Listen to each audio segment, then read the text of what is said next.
ராகவன் தான் அம்முவை கடத்திட்டு போயிருக்கான்னு தெரிய வருது. ராகவன் ஜெயில இருந்து வெளியே வந்ததும் வராததுமா விஜய் குடும்பத்துக்கும் காவேரி குடும்பத்துக்கும் எதிரா இந்த வேலையை பண்ணியிருக்கான். ஆனா விஜய் சாரும் காவேரியும் சேர்ந்து துரத்தி போய் வண்டிய மறிச்சு அம்முவை பத்திரமா மீட்டுடுறாங்க. குழந்தை கிடைச்சதும் எல்லாருக்கும் பெரிய நிம்மதி.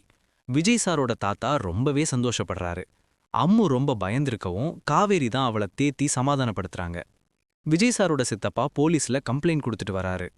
அம்முவை வீட்டுக்கு கூட்டிட்டு வந்ததுக்கு அப்புறம் விஜய் சார் காவேரி கிட்ட மன்னிப்பு கேட்குறாரு. குழந்தை காணாம போன பதட்டத்துல உன்னை நான் ரொம்ப திட்டிட்டேன், எதையும் மனசுல வச்சுக்காதன்னு சொல்றாரு. காவேரியும் அதை ரொம்ப பெருந்தன்மையா எடுத்துக்கிறாங்க. நேரம் ரொம்ப ஆகிட்டதுனால இன்னைக்கு நைட்டு காவேரியா அவங்க வீட்லயே தங்க சொல்றாங்க தாத்தாவும் சித்தியும். காவேரி முதல்ல யோசிச்சாலும் எல்லாரும் வற்புறுத்துறதுனாலையும் அம்முக்காகவும் அங்கேயே தங்க ஒத்துக்கிறாங்க. தூக்கத்துல அம்மு திடீர்னு பயந்து கத்தி எந்திரிக்கிறா.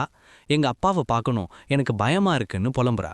காவேரி அவளை மடியில போட்டு தூங்க வச்சு, மிஸ் உன் கூடவே இருக்கேன், பயப்படாதன்னு தைரியம் சொல்றாங்க. அம்மு நிம்மதியா தூங்குற வரைக்கும் காவேரி அவ கூடவே இருக்காங்க. விஜய் சார் காவேரியோட இந்த அன்பை பார்த்து நெகிழ்ந்து போறாரு. அம்முவுக்கும் காவேரிக்கும் இருக்கிற இந்த தாய்மை கலந்த பந்தம் எப்படி வளரப்போகுது? விஜய் சாரோட மனைவி பத்தின ரகசியம் என்ன? இதையெல்லாம் அடுத்தடுத்த எபிசோட்ல தான் பார்க்கணும். இந்த வீடியோ உங்களுக்கு பிடிச்ச